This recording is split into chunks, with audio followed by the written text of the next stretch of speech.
Miroslave, zadnji kiseli kupus ove godine. Šteta ga zabaciti, ali tako? Čistimo bure, evo i pakujemo ga, znači. Kako to radiš? Pa okolo malo se očisti. Imaš i ribanac. Ima i ribanac i glavice. Ovo glavice su, vidi se da su... I onda ga fino očistimo, sredimo. I šta radiš ovdje, ove kutice neke? I onda u kesu stavimo. Znači, je ovako procedura.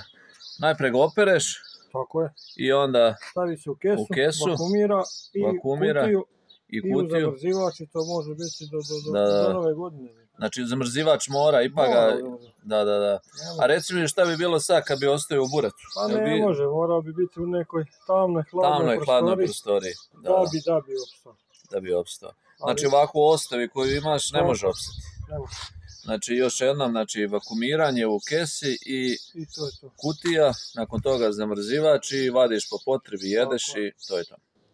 Prijatno.